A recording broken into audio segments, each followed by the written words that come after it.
한선재단 가족 여러분 안녕하십니까? 오늘은 노동법 분야 관련해서 포스트 코로나 노동법 개혁 어떻게 할 것인가 관련된 부분에서 말씀을 드릴 아주대학교 법학전문대학원에서 노동법을 담당하는 이승길입니다. 먼저 코로나 관련해서 아직도 계속 진행되고 있는데 이것이 이제 경제적인 영향이 큰 것 같습니다. 그래서 코로나 위기 영향에 따라서 국가적으로도 위기 국가 체제 구축이라는 것을 정부에서 발표를 하고 있고, 그에 따라서 산업 구조 재편이라든가 일자리 변화 확산 문제, 그리고 이제 국내외 경기 악화 문제에 따라서 기업 여건이 굉장히 좀 급속도로 악화되고 있는 현상이 국내에서 벌어지고 있는 것 같습니다. 그래서 정부에서는 본격적인 경제 위기 국면에 대해서 경제 전시 상황이라고 대통령도 언급하고 있는 것 같습니다. 그런 중에 한국판 뉴딜 내지는 한국형 뉴딜 정책을 지금 진행 중에 있고, 노동 관련해서 사회보장법 분야이긴 한데 전 국민 고용보험 시대를 마련하는 또는 국민 취업 지원 제도라고 해서 한국형 실업 부조 제도도 검토하고 있는 것 같습니다. 근데 그간에 있어서 한국 경제 성장을 어떻게 보면 정부별로 이렇게 보게 되면은 여러 정부에서 이제 우연한 일치인지는 모르겠는데 이 정권별로 내려가면서 이 경제 성장률은 한 단계씩 이렇게 내려오는 이런 상태이고, 특별히 이제 문재인 정부 들어서서는 코로나19 이것이 팬데믹 현상, 세계적 대유행으로 해서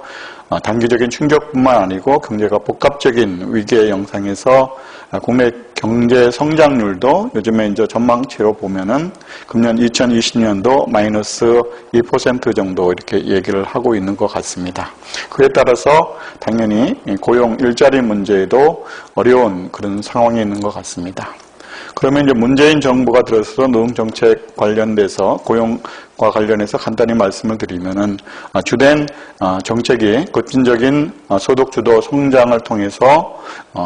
포용 성장 내지는 노동 존중을 얘기를 하고 있는데, 현상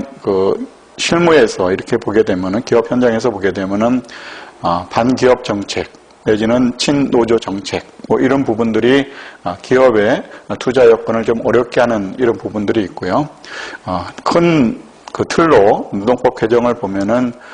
주 총량 52시간 근로시간제 단축을 해서 당초 취지는 저녁이 있는 삶, 이를 가정 양립, 월라벨이라고 하는데 이런 것들을 추구하기도 했고, 또 최저임금도 1만 원을 위해서 급격한 인상을 하는 이런 부분들의 문제가 있었고, 또는 이제 비정규직 이런 부분들을 다 정규직화, 제로한다는 이런 문제, 정책들을 추진했는데, 이런 문제들과 관련해서 약간의 이제 선의적인 정책이었지만은, 정책 결과는 좀 부메랑이 되는, 부작용적으로 부메랑이 오는 근접적인 흔들로 얘기를 할 수 있는 것 같습니다. 그래서 여기서 노동 문제라고 하는 것은 경제와 일자리와 연계된 시장의 문제라는 것들이 좀 중시해야 될 그런 부분도 없지 않아 이렇게 생각이 듭니다. 그리고 이제 현재 정부나 정당에서 저희들이 이제 문재인 정부가 들어서서 금년에 4.15 총선이 있었는데 정부에서 노동과 관련된 정책들의 큰 그림을 보면은 앞서 얘기했던 전국민 고용보험제를 확대를 해서 금년에 애수린에 대해서 적용을 실시하고, 나중에 한번 언급하겠지만 특수형태 고용 종사자 관련해서 지금 21대 국회에서 논의를 하고 있습니다. 그리고 이제 국민취업제도, 그래서 한국형 실업부조제도라는 이런 것은 우리나라에서는 커다란 변화를 주고 있는 것인데, 이런 것들이 사실은 이제 국가의 재정적인 문제하고도 또 연계가 돼서 신중한 검토가 필요한 부분이기도 합니다. 그리고 이제 지금 집권 여당인 어떻게 보면 교대 여당에서 총선 공약으로, 이것은 이제 대선 공약의 연장선이기도 하지만은 여러 가지 노동 이슈들을 제시하고 있는데, 관점에 따라서는 노동보호라는 측면에서는 이런 수긍이 가면서도 또 반대쪽에 있는 기업의 입장에서 봤을 때에는 여러 가지 이제 부담적인 법 개정 사항이 돼서 어떻게 보면 기업들이 투자하는 데 있어서 여러 가지 좀 어려움을 겪게 되는 그런 입법들이 추진되지 않을까. 그래서 지금 국회 상황을 보면은 어떻게 보면 거대 여당이 마음만 먹으면은 입법을 할 수 있는 상황이어서 어떻게 보면 노사, 특히 이제 기업에 대한 입장들을 좀 들어드는 부분들이 필요하지 않은가라고 이렇게 생각은 하고 있습니다. 그럼 구체적으로 이 포스트 코로나 관련해서 고용과 관련돼서 어떠한 좀 그 방안들을 검토해야 될까? 우리들이 잘 알고 있듯이 지금 코로나 사태이긴 하지만은 어떤 기술 발전이나 4차 산업혁명에 있어서 기업의 효율이라든가 또는 특히 기업의 국제 경쟁력 부분에 이런 문제에 대두에 따라서 노동시장은 변화했고 그 노동시장 변화에 따라서 노동법 제도도 새롭게 개혁 내지는 개편해야 되지 않을까. 근데 결국은 인간 노동이라는 이런 부분들이 어떻게 보면 지속 가능해서 실현돼서 어떻게 보면 노동도 존중이 되고 기업도 지속 가능한 그런 모습들을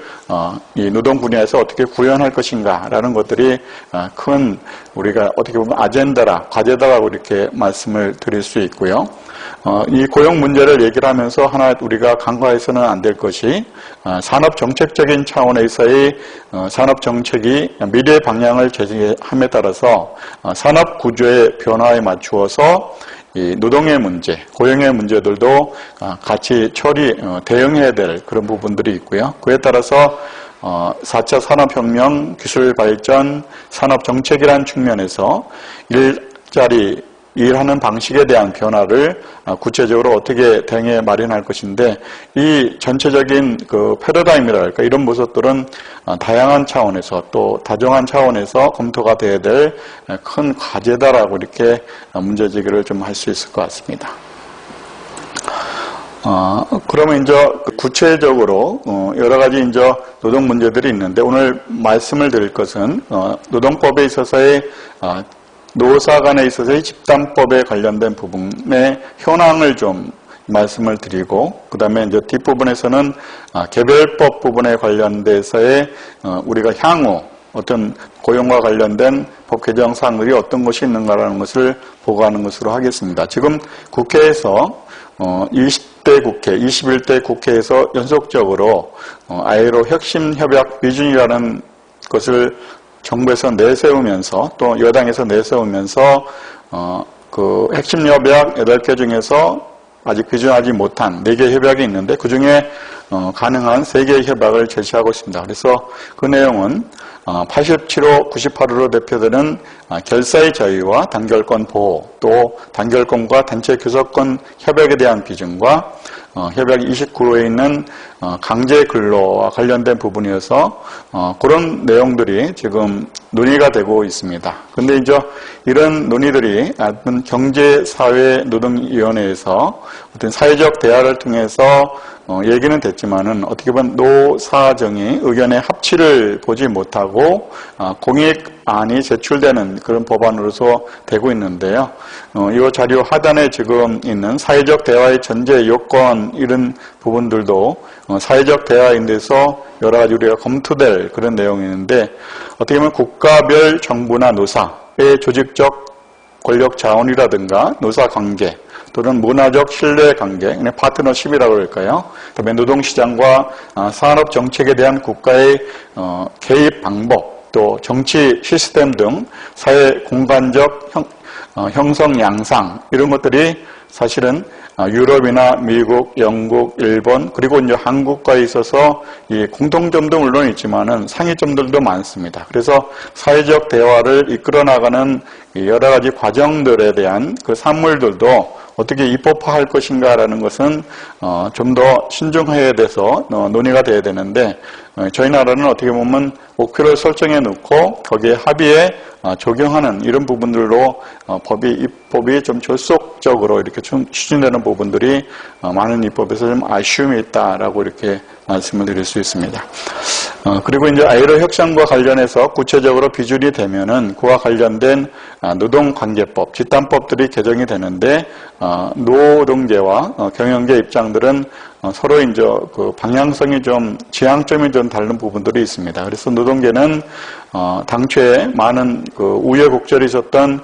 복수노조 허용에 따른 교섭 창구 단일화 제도 개선을 하고, 그러니까 이 조항을 없애는 이런 주장을 하고, 또 우리나라가 기업별 노조 중심주의인데 어떻게 보면 산별 고섭을 활성화하는 얘기, 또는 이제 단체 교섭이나 쟁의행위 대상과 목적을 확대를 통해서 인사 경영권에 관련된 부분들을 요구하거나, 또는 노조 활동 쟁의행위에 관련된 민형사 책임을 어떻게 보면 정당하지 못했을 경우에는 져야 되는데 이런 것들을 지지 않는 이런 방향으로 입법을 요구하고, 또 더 나아가서 공익사업에 관련된 제한된 이런 쟁의행위 참여와 관련된 부분들도 좀 확대하는, 적용하는 지 않고 확대하는 그런 논의들을 주장을 하고 있습니다. 그에 반면에 경영계는 지금 이제 사업장 점거라고 해서 파업을 하게 되면 대부분 점거를 하고 있는데, 이런 것들의 금지를 하는 법안을 좀 낸다든가, 또는 이제 파업 시에 대체 근로를 허용하는 것을 주장하고 있는데, 이것은 이제 어떻게 보면 국제노동 기준과 관련돼서도 합치가 되는데 우리나라에서는 입법화가 굉장히 좀 난항을 겪고 있는 이런 부분들이라고 합니다. 그 외에도 이제 부당노동에 관련된 처벌 조항이라든가, 사용자만 부당노동에 처벌하는 것을 노동조합도 부당노동행위의 처벌을 노동행위가 해당되는 그런 입법을 하는 것을 주장하고 있는 것 같습니다. 이런 그 양 주장 사이에 있어서 정부가 내세우거나, 또는 거대 여당인 지금 여당에서 제시하고 있는 그 법안 내용들을 대체로 보면은, 자료를 보면 참조하시겠지만은 노조 가입에 대해서 해고자나 실업자도 허용하는 내용, 또는 근로시간 면제 제도를 지금 하고 있는데 그와 관련해서 노조 전임자와 관련해서 급여 지급을 금지하는 법이 있는데 이것을 다 삭제하는 이런 부분으로 지금 검토가 돼 있고, 그다음에 교섭 창구 단일화 관련된 부분들 관련해서도 이 부분들을 어떻게 보면 좀 드러내는, 그러니까 착세하는 이런 부분들에 대한 논의들이 좀 되고 있는 것 같습니다. 그리고 사업장 점거과 관련해서도 일부에 관련된 점거 금지라고 해서 돼 있긴 하지만은, 어떻게 보면 노동계에서는 이 부분에서도 반대는 하지만은 경제계 입장에서도 어떻게 보면은 전면 금지라는 부분에서 미흡하다 이런 저기가 있고요. 하나 이제 단체협약의 유효기간 관련해서는 현행 2년으로 돼 있는데 3년 연장 관련해서는 크게 노사관계에서 반대는 하고 있지만은 입법적으로는 크게 어려움 없이 통과되지 않을까라는 생각입니다. 그 외에 공무원과 교원에 관련된 노조 가입, 어떻게 보면 퇴직 공무원이나 퇴직 교원에 관련해서도 노동조합 가입을 허용하는 입법을 하고 있는데, 얼마 전에 이제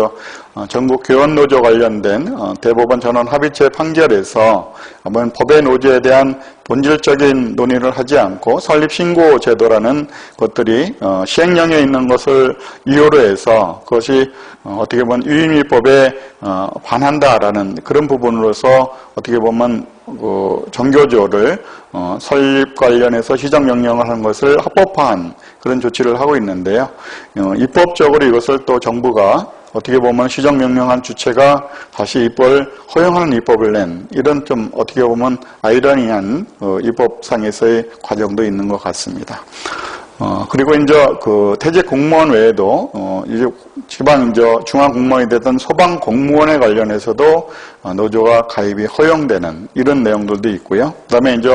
병역법 관련해서는 사회복무요원 및 그 소집 대상자인 보충력에게도 현역 복무 선택권을 부여하는 이런 식으로 해서 병역법도 같이 개정하는 이런 내용들이 있어서 어떻게 보면은 노동조합 관계법 외에도 공무원 노조법, 교원 노조법, 병역법 이런 부분들이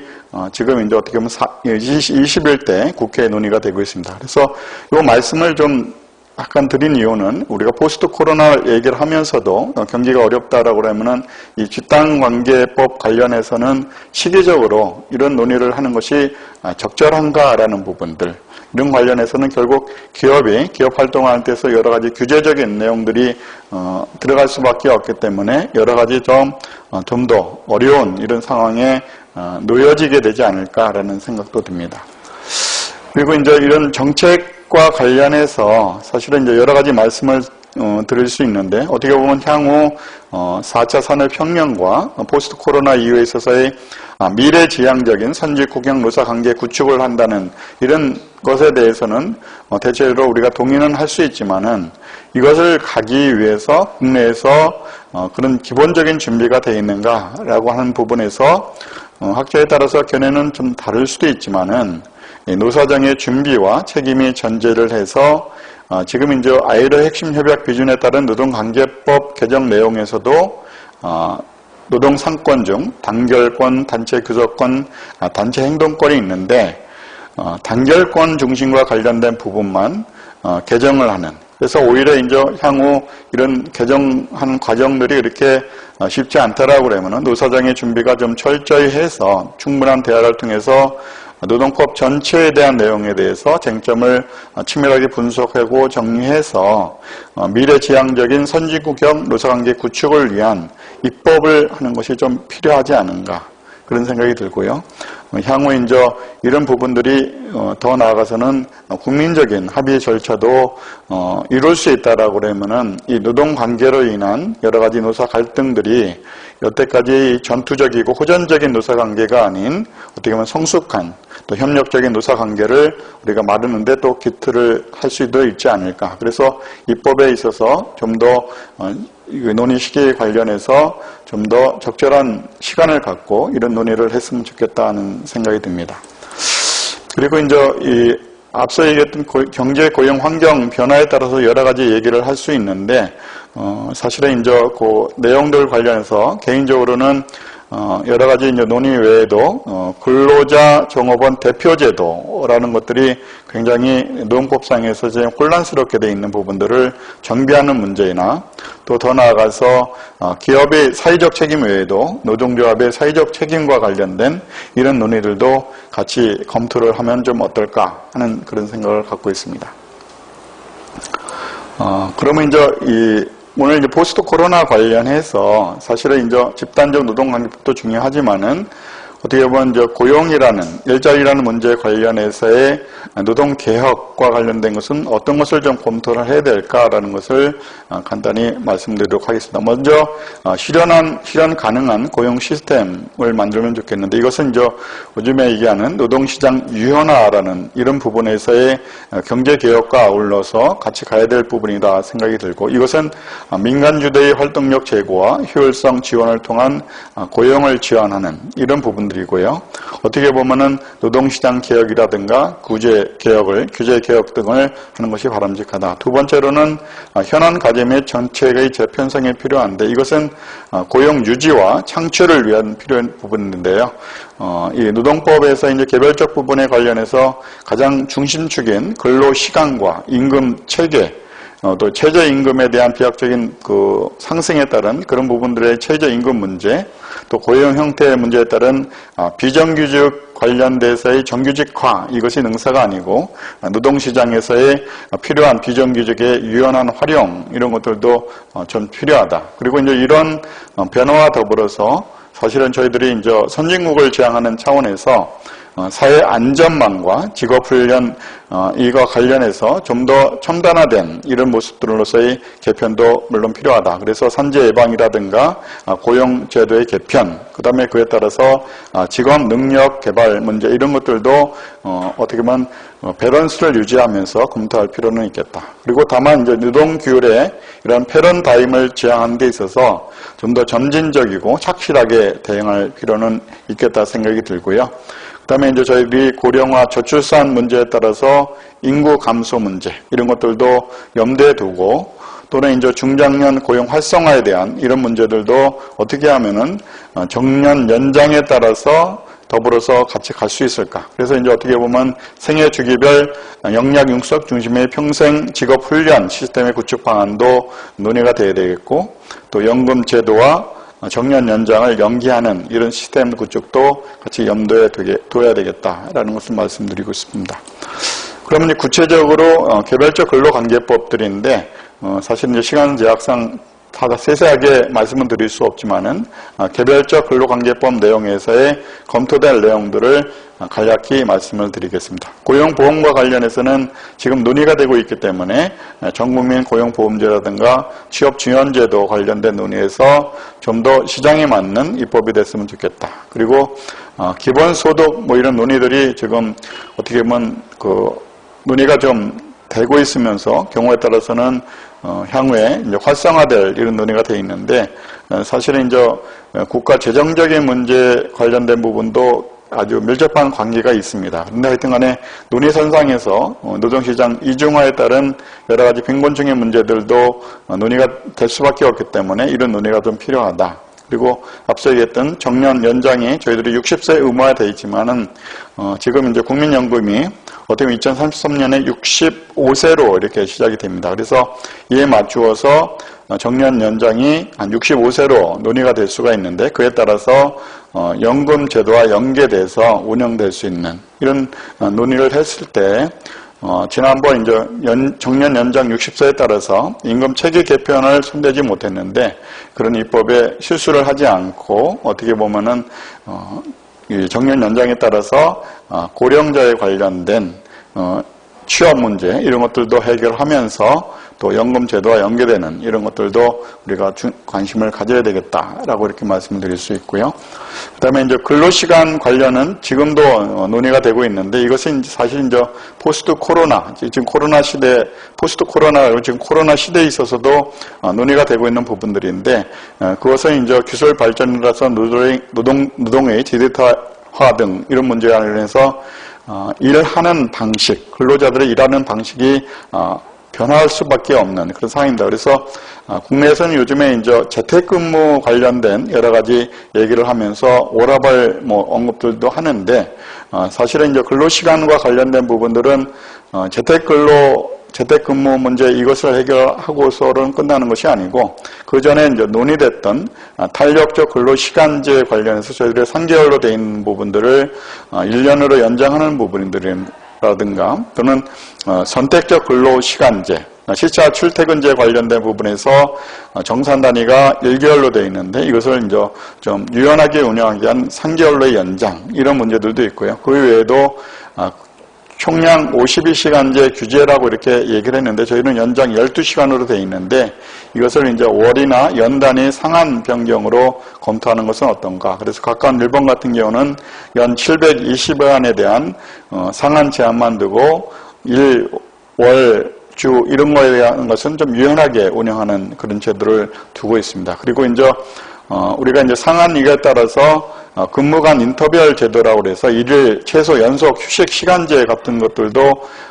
외국 입법례를 비추어 봤을 때에는 좀 도입을 검토하는 것도 좀 필요하겠다. 그래서 이제 최소 10시간, 11시간을 보장해주고, 그 다음 시간에 대해서는 운영하는 것은 노사가 자율적으로 합의에 따라서 운영하는 이런 시스템인데요. 그래서 이런 근로시간과 관련해서 또 하나 좀 유념해야 될 것은 화이트 칼라 이그젬션 제도라고 해서 근로시간에 적용을 받지 않는, 그러니까 하나의 이제 임금으로 말하면 고액 연봉자에 관련해서도 어떻게 보면 근로기준법이라는 어떻게 보면 제조업 시대의 엄격한 이런 규제 입법을 하는 것이 아니고, 창의적인 노동을 필요한 이런 사람들에서는 이런 화이트 칼라 이그젬션 제도를 도입하는 것도 필요하다. 그래서 이제 이 근로시간에 관련된 내용들도 우리가 앞으로 포스트 코로나와 관련해서 염두에 둔다고 그러면은 좀 전면적으로 검토될 그런 부분의 내용이 아닌가라고 생각이 들고요. 지난 2018년도에 개정된 부분들을 보게 되면은 사실은 여러 가지 이제 그 시기별로 법 적용을 하고 있는데, 사실은 이제 이 내용들이 지금 2020년인데 21년, 22년 시기를 보게 되면은 기업의 입장에서는 어떻게 보면 이 근로시간들을 일할 수 있는 시간들이 많이 줄어드는 이런 부분들도 있고, 또 이런 관공서 공휴일 같은 것들을 그전에는 지역규칙이나 단체 일박을 통해서만 어떻게 보면 별도의 정함이 있으면 시행을 했었는데 어떻게 보면은 2022년까지 가게 되면은 대부분의 기업에서는 다 허용하고 이 부분들이 다 유급으로 되어 있기 때문에 어떤 기업의 부담들 이런 부분들이 적지 않은 부분들이 있습니다. 하여튼 이런 부분들이 어떻게 보면 노동법에서 근로시간 관련해서도 어떤 재택근로라는 부분들만 검토될 것이 아니고 전면적으로 같이 검토될 부분이 있고요. 그다음에 최저임금 관련해서는 문재인 정부가 이제 1만 원 얘기 관련인데 이에 따라서 얘기되는 것이 이제 중소기업에서 업종별, 규모별, 연령별의 차등 적용이라든가 또는 최저 산정 시 소정 근로시간의 산정 입법화 문제 뭐 이런 등등에서 하나의 쟁점마다 아직도 입법적으로 검토될 내용들이 여러 가지 종류가 있다. 그리고 이제 고용 형태 관련해서도 비정규직의 정규직화를 하고 있지만은 노동시장 유연화 관련해서는 파견법이라는 부분에서는 오히려 대상 업무를 제조업에 지금 금지하고 있는 것을 허용하는 이런 부분들이 좀 필요하고 이런 내용들은 외국의 입법 내에서도 그런 추세이다라고 얘기를 할 수 있고 그 다음에 이제 해고 제도 관련된 부분에 관련해서는 어떻게 보면은 지금 이제 노동계 입장에서는 해고 금지 제도를 법제화하자는 이런 부분들이 있기 때문에 쉽지는 않겠지만은 어떻게 보면 이제 고용에 대한 유연성 하는 부분에서의 쉬운 해고라기보다는 저성과정 관련해서는 어떻게 보면 좀 해고와 관련돼서 당사자 간의 계약을 해지하는 이런 쪽의 입법들도 검토가 필요하고 금손 보상제 관련해서는 지금 근로자만 신청하도록 되어 있는데 사용자에 의한 금전 보상제 확대 이런 것들도 좀 필요하다라고 생각이 들고요. 하여튼 이 앞에 내용들 관련해서 좀 입법적으로 새롭게 좀 체제를 갖춘다라고 그러면은 고용계약 기본법 이런 내용들도 어떻게 보면 노동법의 현대화 과정에서의 논의가 필요한 부분이고 그다음에 이제 근로자 대표제 부분 관련해서는 앞서도 얘기했듯이 근로자 대표가 개별법과 집단법 관련해서는 그 개별적인 제도마다 운영하는 것들이 좀 다르게 돼 있고 그 다음에 실질적으로는 절차나 사유에 대한 이런 내용들이 불비되어 있습니다. 그래서 이런 것들을 좀 더 명확히 하는 그런 부분들의 입법들의 과정들이 좀 필요하다라고요. 마지막으로 이 노동법의 미래라고 이렇게 해야 될지는 모르겠지만은 저희들이 4차 산업혁명 내지는 기술 발전에 따라서 또 포스트 코로나를 예상한다라고 하면은 전형적인 노동법상의 근로자라는 이런 고용 형태가 전부가 아닌 어떻게 보면 일하는 자라는 취업자를 위한 노동법의 현대화라는 부분들이 좀 필요한 부분들이 있습니다. 특히 이제 지금도 어떻게 보면 독립 취업자 내지는 자영업자인 배달이나 우버 기사 등에 대한 이런 문제들이 전통적인 노동법의 근로자이냐 아니냐 이런 것들이 쟁송을 하고 있는 부분들이 있는데 새롭게 이런 부분들을 어떻게 해결할 것인가라는 것들은 신중하게 좀 노동법이 현대화라는 관점에서 접근할 필요가 있겠다. 그리고 이제 이런 것과 아울러서 플랫폼 노동 종사자라고 해서 이 플랫폼 노동에 대한 부분들도 어떻게 보면 전통적인 노동법에서의 사용 종속 관계로 해결할 것이 아니고 취업자를 위한 노동법의 현대화라는 관점에서의 플랫폼 노동을 어떻게 규율할 것인가. 이것은 이제 전통적인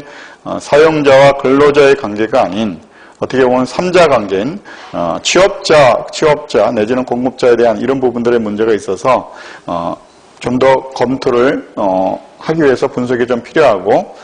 향후에는 이와 관련된 법 제도 내지는 정책을 마련할 필요가 있겠다라고 생각이 듭니다. 그래서 결국은 이 자영자업과 관련해서 하나의 카르텔이라는 부분들은 전통적인 노동조합이 아닌 제3의 범주인 법제정 내지는 협동조합과 동업자 단체 또는 공제조합 뭐 이런 단체로서의 그 이익을 실현할 수 있는 이런 논의들은 좀 어떤가라고 이렇게 생각이 됩니다. 그래서 이것은 저 개인적인 생각이라기보다는 가까운 일본이나 유럽에서 논의되고 있는 이런 부분들이기 때문에 그 추세에 맞춰서 우리가 포스트 코로나를 위해서 향후 노동법을 개혁하는 데 있어서 좀 더 검토돼야 되고 또 그에 따라서 법 제도로 마련해야 되지 않을까라고 생각이 듭니다. 당초 생각보다는 좀 시간이 더 갔는데요. 지금 포스트 코로나 관련해서 노동개혁은 이런 내용들로 우리가 좀 검토를 했으면 하는 생각을 말씀드리면서 오늘 이제 말씀을 이것으로 마치도록 하겠습니다. 예, 감사합니다. 그리고 고맙습니다.